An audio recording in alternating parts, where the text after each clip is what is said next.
Olá pessoal, tudo bem? Eu sou o professor Matheus Ferreira, professor de Geografia aqui do Cursinho Paralelos, e hoje nós vamos falar sobre os países desenvolvidos e subdesenvolvidos. No caso, a gente vai começar e elucidar a nossa aula sobre globalização, tá? Nas aulas passadas falamos sobre urbanização e questões relacionadas a dinâmicas populacionais, né? Dinâmicas demográficas também. Então, a partir daí, nós tivemos um bom esboço e podemos iniciar tranquilamente sobre globalização. Lembrando que globalização é o assunto, de acordo com porcentagem, que mais cai nos vestibulares, tá? Seguido de urbanização. Ou seja, nessa parte vocês vão estar bem munidos para os vestibulares. Inclusive, o bom do YouTube, né, é que fica gravado a aula através dos links que vocês acessam e basta assistir de novo. No entanto, eu combinei com o professor Rafael que a expectativa é que a gente termine os conteúdos é em novembro, tá? Se tudo der certo. E a partir daí a gente vai fazer algumas revisões sobre alguns conteúdos mais importantes. Eu julgo que esses conteúdos são de suma importância, tá? Assim como questões relacionadas a gente vai voltar a ver ainda, mas vamos fazer revisão, geografia física, tá? Inclusive podemos ter, enfim, diversas formas de se reunir para poder tratar disso de outra forma, a não ser fora, tipo assim, a não ser o vídeo, né? E então, a partir disso, eu quero que a gente inicie falando sobre os países desenvolvidos e subdesenvolvidos, tá? E para entender como eles funcionam, né, como essa globalização vai funcionar e esses início de globalização, né, a gente vai ver a regionalização norte-sul. O que é essa regionalização? Eu acredito que vocês já tenham visto em algum momento sobre isso, tá? E a gente vai pegar, ter uma ideia, né, deixa eu pegar aqui o computador a laser, de que esses países em azul, tá? Inclusive aqui pega a Oceania também, apesar de ela não estar no norte, né? Ela tá totalmente ao norte, de acordo com essa projeção aqui. E também tem alguns traços em azul, tá? Não sei se vocês estão observando aqui, tá? Mas a gente vai ter vários e vários países que eles vão ser considerados desenvolvidos, esses em azul, e do lado norte. E do lado sul, nós vamos ter os países subdesenvolvidos ou em desenvolvimento, emergentes, tá? No caso, eu recomendo também você anotar. Eu vou falar alguns termos aqui que não vão estar escritos nos slides. Então, você pode anotar, entender bem certinho como funciona, tá? Para facilitar tudo. Então, para entender um pouco melhor, é, não é que todos os países aqui eles são desenvolvidos e não é que todos os países daqui são subdesenvolvidos, mas é a melhor forma de fazer essa ilustração e essa visualização através de um mapa mais atual, tá? Então, para elucidar isso, a gente tem também esse mapa aqui, ó. Ele é um pouco mais complexo, né? Vamos pensar assim, uma leitura mais complexa, e também não ilustra necessariamente um país é, os países como o Norte e Sul, né? Mas aqui ó, é muito presente, em verde nós temos os países desenvolvidos, a América do Norte, né? Nós pegamos aqui a Austrália também, aqui um pedaço da questão da Europa, tá? Mas é bem presente, bem marcante essa divisão e essa diferença, tá? E aqui no sul, também nesse corte aqui, ó, esse corte, a gente pode pegar, né? E observar que eles são um pouco numa coloração mais parecida, tá? Ou seja, eles são países que são subdesenvolvidos, estão em desenvolvimento, eles têm uma economia em transição, tá? Então, a partir disso, é bem interessante que a gente pode elucidar melhor. Mas como que isso é classificado, né? Os países desenvolvidos são nações com elevado desenvolvimento econômico e social. Aí essa classificação, além de utilizar o PIB, que é o Produto Interno Bruto, ainda per capita, o IDH, ele vai utilizar critérios como o grau de riqueza, o nível de industrialização e o desenvolvimento. Tá? Por exemplo, quando a gente fala em PIB, a gente pode fazer a ligação com o grau de riqueza do país, porque é tudo aquilo que o país produziu em um ano. Nós vamos ver certinho o que é cada termo, tá? No entanto, você já pode começar a anotar aí, tá? Então, a gente pode pegar toda essa situação de PIB e afins e tudo isso de DH para poder entender melhor sobre como ocorre essa classificação. Porque o que acontece? Os países que eles estão em desenvolvimento, eles estão subdesenvolvidos, eles vão ter algumas vantagens econômicas, sociais em relação aos outros países, tá? Porque é uma forma de estimular o desenvolvimento desse país. tá? Inclusive, recentemente teve situações onde saíram várias notícias, né, que o Brasil ele deixou de ser considerado um país emergente e afins, tá? Justamente por conta isso afetou de certa forma o Brasil, né? Foi uma forma do Brasil tentar entrar em alguns grupos a nível econômico, mundial e afins, mas isso afeta o Brasil diretamente na situação de vantagens, tá? São usados como sinônimos de países desenvolvidos. Aí aqui que entra. A gente tem países industrializados e países de primeiro mundo. Além disso, a gente pode falar que os países desenvolvidos eles são países centrais, tá? E, por exemplo, a gente tem na cidade, né? Um exemplo que tem o centro e nós temos em volta o que? A periferia. Não é que periferia é sinônimo de pobreza, tá? Mas é sinônimo que está afastado. Ou seja, a gente tem os países periféricos, que são os países subdesenvolvidos ou emergentes. Tá? No caso, a gente tem países centrais e países periféricos. Temos também países de primeiro, segundo, terceiro mundo. Esse é um termo mais antigo, tá? Só que ainda assim é utilizado em alguns vestibulares, principalmente questões de livros didáticos, por exemplo, que são livros um pouco mais antigos, tem muita questão relacionada a isso, tá? No entanto, o mais certo a utilizar, né, que vai aparecer mais, é desenvolvido e subdesenvolvido. E a gente está caminhando para utilizar emergentes desculpa, emergentes não, periféricos e centrais, tá? E aí a gente tem sobre os países desenvolvidos Noruega, Suíça, Suécia, Austrália, Japão e Estados Unidos, entre outros, tá? Aí aqui que entra as características, né? Como que ocorre tudo isso? Em relação a esses países, eles vão deixar de ser um país que vai utilizar os setores da economia primário e secundário e vão utilizar mais o setor terciário, tá? E o quaternário. Ou seja, o setor terciário o que é? Atividades de comércio, né? Mas o quaternário são serviços baseados em conhecimento e compartilhamento de informações. Por exemplo, um exemplo bem simples do dia a dia. Né? Eu não sou muito fã desses caras, mas são os coachings. O coaching, o que ele faz? Ele vai te vender uma informação que ele tem, uma experiência, não é? Então ele vai pegar e vai compartilhar com você um conhecimento e para você não fazer aquilo ou fazer aquilo da forma certa, né? E a nível mundial, a uma escala global, né, nós temos situações onde o Brasil, por exemplo, vai comprar um caça da China ou dos Estados Unidos.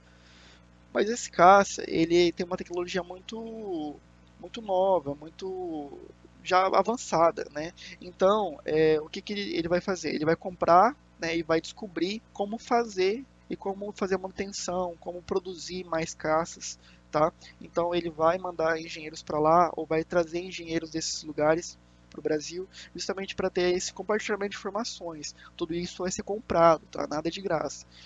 Pode estar embutido no preço do caça, pode ser através de acordos, tá? Mas tudo isso é venda de informações, porque a partir do momento que você compra um produto, você tem que aprender a produzir ele, é o essencial, é o ideal, né? E por conta disso, é, tem justamente esse setor quaternário se originou, tá? Ele antigamente não era tão presente nos livros didáticos e afins. A gente vai ter também um quinto setor da economia, só que a gente vai ver ele mais para frente, tá? Não na aula de hoje, mas na situação da globalização a gente ainda vai ver ele. Então, a partir disso, o setor quaternário ele vai funcionar dessa forma, sobre venda de informações, compartilhamento, né, serviço baseado no conhecimento. Questões também relacionadas a gente tem bem presente no Brasil, que também elucida sobre como um país subdesenvolvido ou emergente ele vai funcionar em relação aos desenvolvidos, a fuga de cérebro, já ouviram falar? Quando o estudante ele conclui o ensino básico, né, ensino regular no país de origem, que ele vai fazer a graduação, pós-graduação, mestrado, doutorado em outros países, já fica por lá. Esses países desenvolvidos, eles costumam dar bolsas a financiar esses estudantes mais inteligentes, vamos pensar assim, a nível, né, de conhecimento específico sobre o que eles querem, e justamente para ter essa tecnologia, né, esse setor quaternário, esse conhecimento, essa informação para eles. Eles vão pegar essas pessoas justamente para trabalhar para eles. E a partir disso, eles vão produzir outros produtos e poder vender para os outros países por conta de monopólio criado, né? Porque quem faz a tecnologia primeiro controla se vai ser distribuído ou não, se vai ter um ganho em cima ou não, tá? Por exemplo, a gente tem o exemplo dos celulares atualmente. Normalmente, o que acontece? Os celulares, o iPhone aparece com uma tecnologia X. Essa tecnologia X, ela vai vir no iPhone 11 e não vai vir nos outros Samsung Galaxy Note S20, não vai vir no Galaxy S20, não vai vir no Xiaomi não sei das quantas.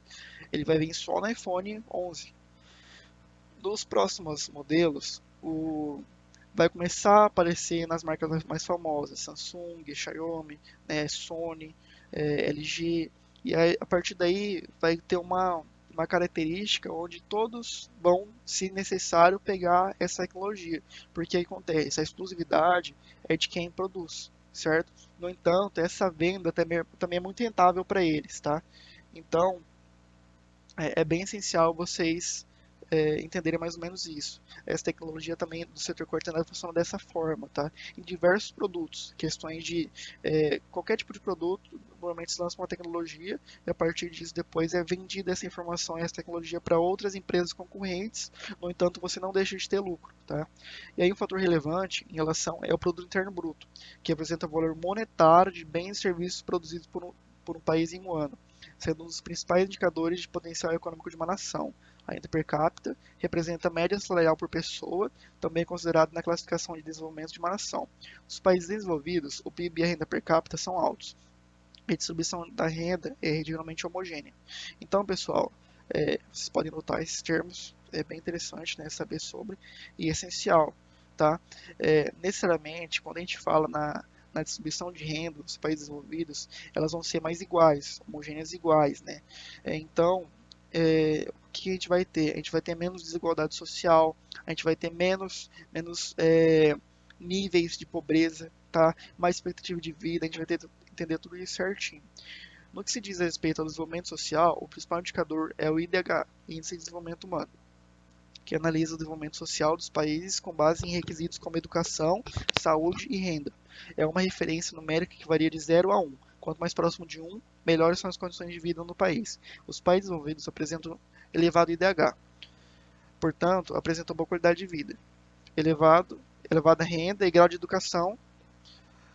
As taxas de mortalidade e natalidade nesse país são baixas se comparadas a de países subdesenvolvidos ou em desenvolvimento. Ou seja, quando a gente fala necessariamente sobre DH, vai variar de 0 a 1, onde, por exemplo, 0,950 vai ser um dos países onde ele mais vai ter um IDH elevado. São os países como os Estados Unidos, a Suécia, o Canadá, tá?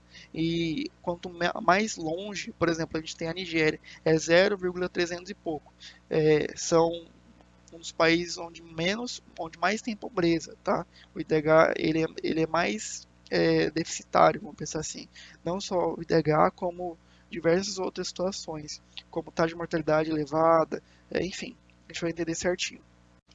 Então, pessoal, a gente vai ter essa tabela aqui. Ela vai estar um pouquinho pequena para vocês, mas eu vou fazer a leitura junto, tá? No caso, a gente tem aqui os países desenvolvidos, que ele deveria estar no lugar dos subdesenvolvidos, e os subdesenvolvidos deveria estar aqui nesse lugar escuro, tá? Então, façam a leitura dessa forma. A gente vai ter as características. Países com elevado grau de industrialização e alta renda per capita apresentam IDH próximo a 1, indicando boa qualidade e expectativa de vida, bem como amplas oportunidades de educação. Aí, enquanto isso, nos subdesenvolvidos, são países com baixo grau de industrialização e reduzida renda per capita, apresentam DH próximo a zero, indicando baixa qualidade e expectativa de vida, vulnerabilidade econômica e reduzidas oportunidades de educação. O PIB elevado e reduzido. Aqui, pessoal, no caso, quando se fala em educação, né, é justamente aquilo, a questão não só estrutural, mas também como relacionadas ao próprio acesso, tá? Porque estrutural entra o quê? Entra situações como a própria estrutura da escola, questões como falta de professores, tá? É, relacionados também à situação de transporte, tá? Mas no caso, a ideia seria, né, o certo na realidade, seria ter escolas próximas aos alunos, e não aquele aluno que precisa pegar 3 barcos, 5 ônibus e afins, entendeu? Esse é o problema, é um problema muito grande no Brasil. A gente vai ter aqui desenvolvimento econômico. Dominam economicamente outros países e apresentam desenvolvimento econômico estável, geram receita por meio do setor industrial, enquanto os subdesenvolvidos apresentam dependência econômica dos países desenvolvidos. A economia é essencialmente agrícola e suas receitas são obtidas principalmente por meio dos setores da agricultura e de serviços. A gente tem um caso muito recente que é do nosso próprio país, né? A gente tinha até questão de 30 anos atrás, boa parte que eu falo, mais de 90% da nossa economia baseada na agricultura. Hoje em dia, com certeza ainda é a maior parte, no entanto, nós já estamos nos industrializando, tá? Porque é aquilo do valor agregado, tá? Não só na questão da economia agrícola, mas diversos outros como minérios, por exemplo. O Brasil, ele é um produtor muito bom de ferro, tá? E esse ferro, ele é vendido para a China, é vendido para os Estados Unidos, para diversos países do mundo. Esse ferro é vendido como valor X a tonelada. Vai chegar nesse país, vai ser produzido um celular, uma máquina de lavar, e vai ser vendido de volta para o nosso país a um preço muito mais caro. Por conta disso, por conta dessa tecnologia envolvida no processo e diversos outros fatores, como transporte, por exemplo, isso vai afetar diretamente no preço. Tá? Então vai ser muito mais vantajoso você produzir aquele produto do que você vender matéria-prima, né, os commodities na parte da agricultura e afins. E a distribuição de renda. Nos países desenvolvidos ela vai ser homogênea e nos subdesenvolvidos heterogênea. No caso vai ser no desenvolvido vai ser mais regular, né, mais estável, e no subdesenvolvido ela vai ser mais regular, mais desigual. Tá, essa é a palavra certa. Qualidade de vida boa e no outro regular ruim. Expectativa de vida vai ser alta e no outro caso baixa, IDH elevado e baixo, educação, alta taxa de alfabetismo e alta taxa de analfabetismo, né? Justamente por aqui no Brasil nós tivemos diversas campanhas de governos passados para combater isso aqui, que isso diminui muito o IDH, tá? Indicadores demográficos, reduzidas taxas de mortalidade, mortalidade infantil e natalidade, baixas, tá? E elevadas taxas de mortalidade, mortalidade infantil e natalidade. Ou seja, aquilo que a gente já viu na questão das nossas aulas passadas, né? Exemplos: Noruega, Austrália e Suíça. Nigéria, Índia e Congo. No caso da Nigéria, do Congo, por exemplo, são os que mais apresentam um baixo IDH, tá? Então, pessoal, quando a gente fala nessa classificação, né, como que um país é desenvolvido e outro é subdesenvolvido? Então, essa é a classificação muito complicada, tá? Porque os critérios para realizar ela, como eu falei anteriormente sobre tudo o IDH, né, o PIB, a renda per capita, ou a questão dos bens básicos de vida, tá? Isso tudo vai ser muito diferenciado de um para o outro, tá? No caso, quando a gente fala, por exemplo, bens básicos de vida, tá? A gente vai ter o que? A saúde, a educação, né? Questão sobre saneamento básico que entra na saúde, acesso à água potável, na educação, acesso às escolas, né? O material de qualidade, professores, né? Enfim, segurança e na saúde, vamos citar um exemplo. A se a gente não tem necessariamente um saneamento básico adequado.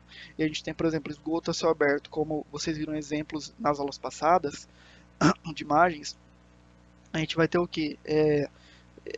Algumas situações onde comunidades e bairros, a água ela também vai ser de lençóis freáticos, né?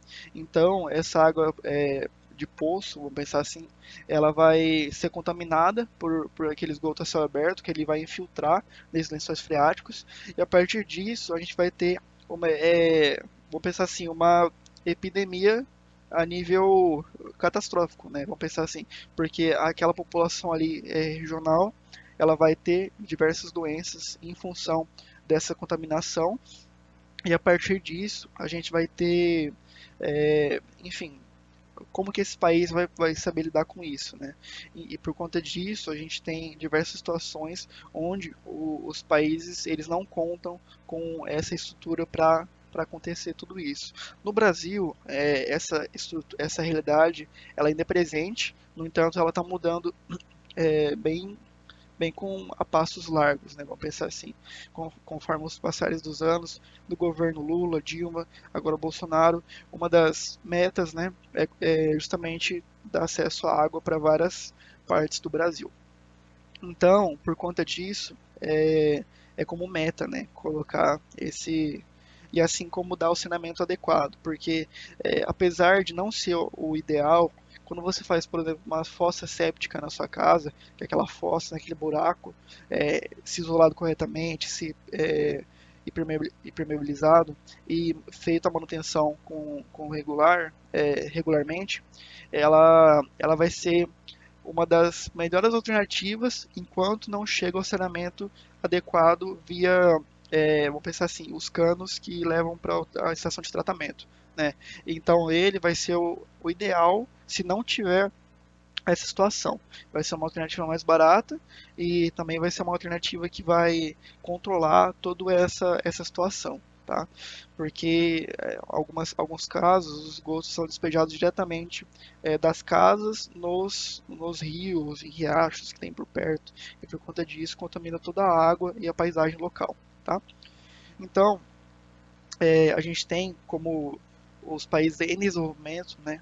Porque a gente vai ter exemplos do Brasil, Argentina e Colômbia, de acordo com o FMI, o Fundo Monetário Internacional. Inclusive o FMI, ele é de suma importância, a gente vai entender mais para frente, em relação aos países em desenvolvimento. E depois eu vou passar um vídeo para vocês também, que vai falar muito sobre. Em relação também, uma coisa que eu esqueci de citar, a economia desses países apresenta dependência das grandes potências. É justamente porque esses commodities, esses itens de venda primária, vamos pensar assim, agropecuária, minérios e afins, se o país deixar de comprar, vai ter um grande abalo na economia, entenderam? E assim como, por exemplo, os países desenvolvidos também dependem, não ao mesmo nível, mas também dependem dos países em desenvolvimento ou subdesenvolvidos na situação onde você tem a dependência da matéria-prima e também do mercado consumidor, né? Vamos supor, você exporta o cobre para fazer o iPhone e revende o iPhone no Brasil por 5, 6, 7, 10 mil reais, né? Então, é justamente esse mercado consumidor que os países desenvolvidos buscam.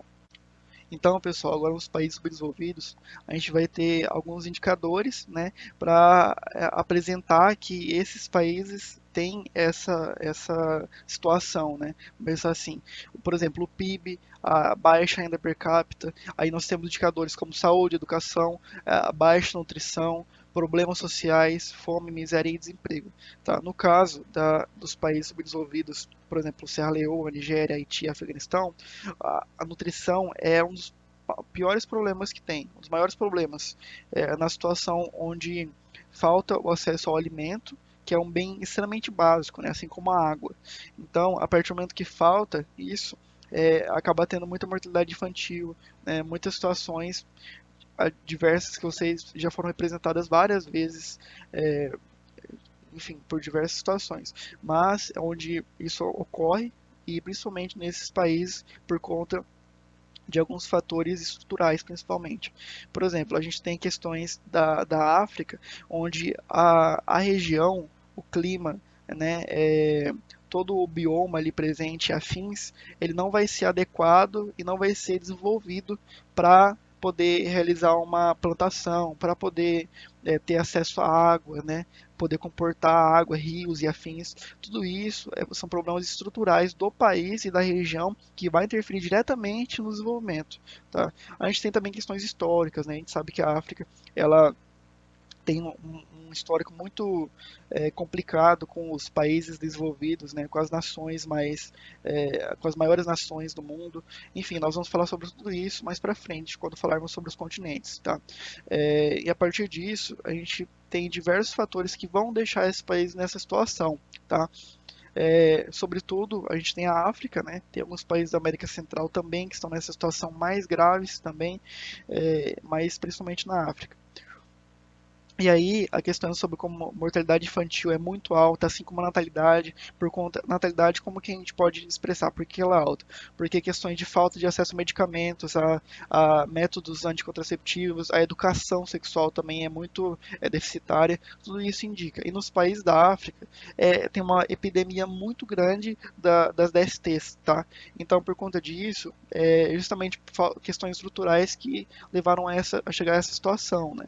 Porque quando você tem um país emergente, acaba tendo um maior controle e uma maior conscientização sobre questões como essas, né? E aqui tem uma lista, essa lista não está totalmente atualizada, tá? Mas eu pesquisei alguns países à parte só para deixar vocês atualizados.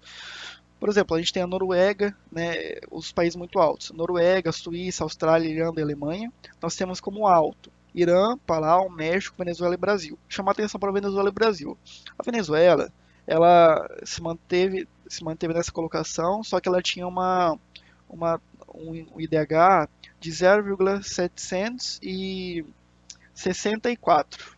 Tá, ela chegou a 764. No entanto, por conta dos diversos fatores que ocorreram lá, ela diminuiu quase, né, 40 pontos. Foi bem deficitária mesmo por país. O Brasil, em compensação, ele teve uma melhora no IDH de alguns anos para cá. Ele, se eu não me engano, na última vez que eu pesquisei, ele estava 0,758 e agora ele está com 61. Isso é de anos, tá? Isso é de certa forma ruim para o Brasil. Apesar dele manter, além de manter, aumentar um pouco, ele não teve uma melhora significativa, enquanto os outros países subiram no ranking e ele foi ficando para trás. Né? Os países foram ultrapassando, mesmo ele mantendo.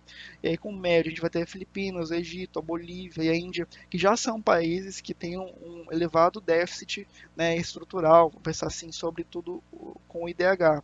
E embaixo, a questão da linha extrema da pobreza, nós temos a Uganda, o Haiti, o Congo e a Nigéria. A Nigéria, infelizmente, como um dos últimos. Né?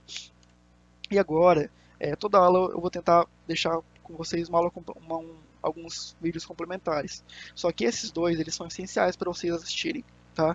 Eles são, de certa forma, curtos. Um é um documentário, só que vocês assistem assim, bem tranquilos. E o outro é um vídeo bem interessante que fala, eu vou explicar sobre. É, no primeiro, a globalização, que fala do Milton Santos, que chama O Mundo Global Visto do Lado de Cá. É um documentário, tem uma produção bem interessante. Ele é um documentário bem antigo já, se não me engano, 2001, um negócio assim. No entanto, ele fala sobre questões relacionadas à produção dos países desenvolvidos em relação aos subdesenvolvidos, a questão da globalização, do capitalismo, tudo isso vai ser essencial para a gente poder discutir nas próximas aulas, tá? Então, eu gostaria muito que vocês assistissem e a partir daí a gente pode discutir certinho sobre como tratar tais conteúdos. Eu vou discutir com vocês sobre, comentar nas próximas aulas sobre esse documentário, levando em consideração que vocês já assistiram nessa aula, tá? Então é essencial. E aqui também, sobrevivendo com R$ 7 por dia, como viver na extrema pobreza. Esse é de um youtuber que ele pegou R$ 7 e tentou se alimentar durante um dia. Tá? Em relação, ele fez na cotação que ele fez lá de fevereiro de 2019, era equivalente a 1, alguma coisa de dólar, tá? Ou seja, a extrema pobreza é de uns quebradinho de dólar por dia por pessoa, per capita. Né? Vários países da África são assim, alguns países da América Central, até da América do Sul tem essa quantidade, infelizmente, tá? Então, você pensa o seguinte, se já é difícil você se manter, se alimentar com R$ 7 por dia, avalia bens básicos como questões relacionadas a compra de medicamentos, a um acesso a uma água potável, a uma energia elétrica, a uma moradia, é muito mais complicado do que se pensa, né? Então, justamente, você sobreviver com R$ 7 na situação de alimentação parece ser mais tranquilos sem levar outros fatores. E ele fez somente alimentação e ainda assim foi complicado. Agora avalia com outros fatores sendo levados em consideração. Então, pessoal, essa aula de hoje é o que aconteceu. Ela está sendo regravada pela terceira vez. Então eu acredito que vai estar na mesma qualidade da primeira, porque infelizmente o aplicativo não gravou, tá? Então eu acredito que nas próximas aulas vai ter quando a gente grava da primeira vez, sempre é melhor, né? Então nas próximas aulas eu vou tomar um pouco mais de cuidado sobre isso, né? Aquela coisa, idoso confuso com tecnologia, né? E de qualquer forma, eu espero que vocês tenham gostado. Qualquer dúvida, tá? Eu vou estar à disposição. Eu gravei essa aula um pouco mais rápido mesmo, questão da fala, justamente para elucidar vocês e vocês entenderem o pensamento que já é tão presente no cotidiano, tá? Porque tudo isso vocês já viram, vocês estão só relembrando, tá? E se não viram, né, a gente vai aprender junto, vai estudar junto, vai poder passar lá no vestibular junto, tá? Em relação às dúvidas, eu vou estar disponível no WhatsApp. Se vocês tiverem lá no grupo e não quiserem falar lá, tirar alguma dúvida, pode chamar no privado. Eu tenho certeza que eu, professor Rafael, nós vamos receber vocês com uma boa vontade enorme para responder, tá? Se tiver dúvidas sobre questões de vestibulares que não são do nosso tema, pode mandar também. Se eu não souber, eu vou pesquisar, vou tentar entender a sua questão e vou tentar te responder, tá? Eu não sei de tudo, aliás, estou longe de saber, mas a gente sempre tenta ajudar, né? Então, de qualquer forma, eu espero que vocês tenham gostado da nossa aula de hoje. Qualquer dúvida, vou estar à disposição, como eu disse, e até a próxima aula.